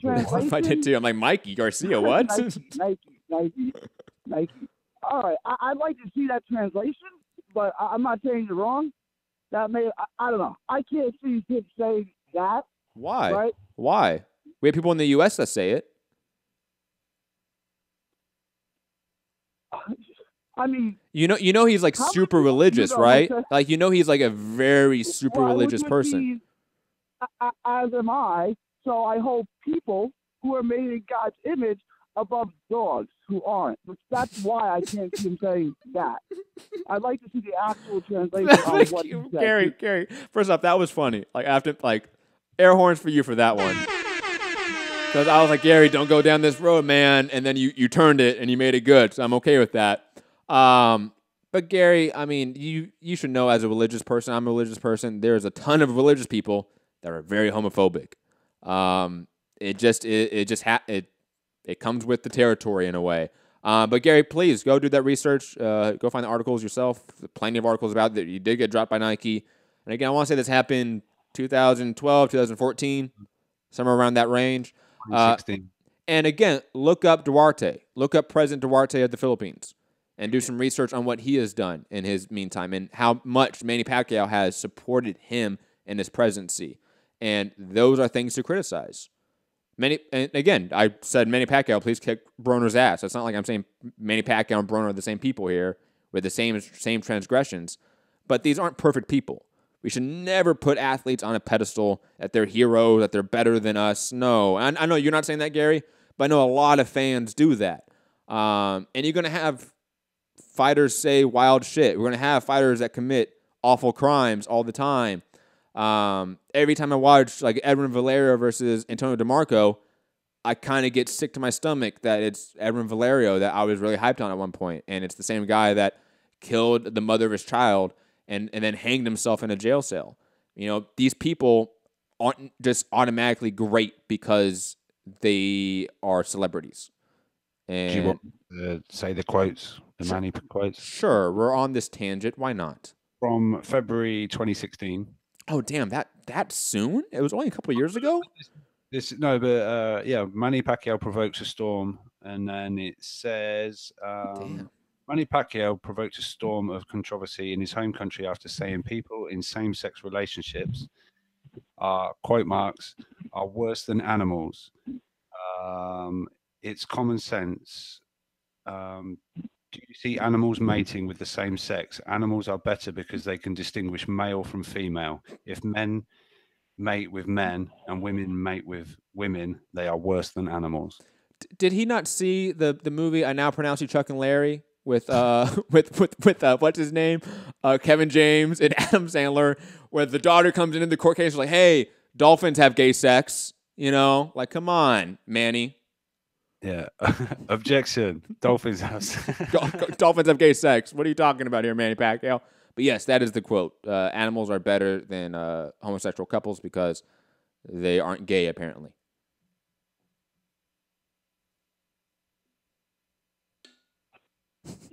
Okay. I mean, was that made in his native language, or I'm having a hard time believing that he said that, but he did. He did. Gary, the article saying this is controversy in his home country, so people in the Philippines are upset at him. You don't think the LGBT community in the Philippines were upset with Manny Pacquiao when this happened? Come on, man. I found it in English because I'm not fluent in Filipino. Yeah. Neither am I. Gary, I didn't know. Are you? I didn't know. What? Are you fluent in Filipino? No, I'm not. But it's called Tagalog. That's the native language there. No, I don't speak it though. So again, Gary, you can look that up. Any other points though, Gary? Because we do have to wrap up the show. No, that's it. That's it. Thank you, Gary. What a great end to the show right there. Talking about Manny Pacquiao being homophobic. Absolutely love it. Anyways, folks, we're going to wrap up the show.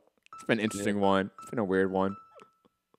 I'm just glad he didn't start speaking in anti-Thurmanish. Yo, we had... You know what, Gary? Hold on. Cut the music. Oh, shit. No, I'm not bringing it back on. But I just want the air horns to be loud enough. Okay. Like, Gary went an entire call... Like, that was at least 20 minutes without mentioning Thurman's name. Salute to you, man. Salute. Just hold on. We need the celebration music. Salute to you, Gary. This is a big step, man. It's a big step. Anyways. Therapy is working. Therapy. Anyways, Rob, final thoughts. Let the people know where you're at.